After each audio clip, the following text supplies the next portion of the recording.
ponto de partida da história deve ser a juventude de Ed e Lorraine. Ed Warren cresceu em Connecticut e desde cedo afirmava ter presenciado experiências paranormais em sua própria casa. Lorraine, por sua vez, dizia ter dons psíquicos e a capacidade de ver a aura das pessoas. Quando se casaram, no final da década de 1940, decidiram unir seus talentos e dedicar a vida a investigar o desconhecido. Nos anos 1950, eles começaram a visitar casas assombradas nos Estados Unidos, oferecendo ajuda espiritual a famílias que afirmavam viver experiências sobrenaturais. Esse detalhe é importante porque mostra como, desde o início, os Warren se colocavam na linha de frente de situações delicadas, muitas vezes envolvendo mortes violentas, tragédias familiares e até investigações policiais paralelas. Um dos primeiros casos a dar notoriedade ao casal foi o da família Perron, em Rhode Island, no início dos anos 70.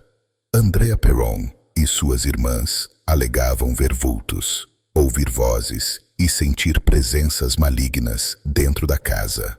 O que pouca gente comenta é que a propriedade tinha um histórico sombrio, incluindo mortes misteriosas e até registros de crimes violentos cometidos por antigos moradores. Esse detalhe conecta o sobrenatural ao crime real, já que os arquivos da época revelavam mortes por envenenamento, assassinatos e suicídios dentro da mesma residência. Os Warren foram chamados para investigar e Ed afirmava que a casa estava sob a influência de uma bruxa chamada Bathsheba, acusada de assassinato no século XIX. Lorraine relatava visões perturbadoras de sangue e violência. Embora não tenha havido julgamento moderno, a história foi documentada em relatórios policiais, unindo novamente tragédia real com a interpretação espiritual dos Warren. Na sequência, chegamos ao caso de Amityville,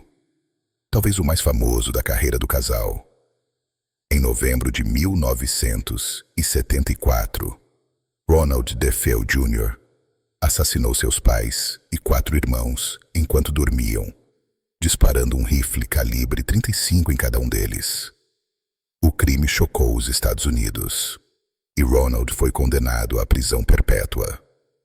Um ano depois, a casa foi comprada pela família Lutz, que abandonou o local em menos de um mês, alegando sofrer ataques paranormais. Ed e Lorraine foram chamados para investigar. Lorraine relatou ter sentido imediatamente uma energia pesada e presenças malignas ligadas aos assassinatos. Ed chegou a afirmar que a casa era um portal para o inferno. Apesar disso, investigadores céticos alegaram que os relatos dos Lutz poderiam ter sido fabricados. Ainda assim, esse é um exemplo perfeito de como um crime real, o assassinato brutal de 6 pessoas, se misturou à narrativa sobrenatural dos Warren, criando uma das histórias mais comentadas até hoje. Voltando ao caso de Arne Cheyenne Johnson, de 1981, precisamos detalhar o contexto familiar.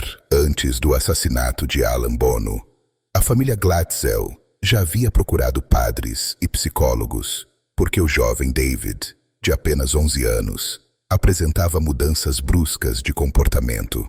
Ele dizia ver monstros, ouvia vozes e tinha ataques de raiva inexplicáveis.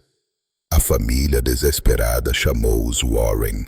Lorraine afirmou que o menino estava possuído por mais de 40 entidades malignas, enquanto Ed registrava áudios durante as sessões de exorcismo. Em uma dessas sessões, Arne, namorado da irmã de David, teria gritado para os demônios virem até ele. Poucos meses depois, Arne mataria Alan Bono com 22 anos, em um crime que deixou a comunidade em choque. O julgamento desse caso atraiu atenção internacional, não apenas pelo crime em si, mas pela tentativa inédita de usar possessão demoníaca como defesa legal. No tribunal, o juiz recusou qualquer menção ao sobrenatural, alegando que o sistema jurídico não podia considerar possessões como argumento válido.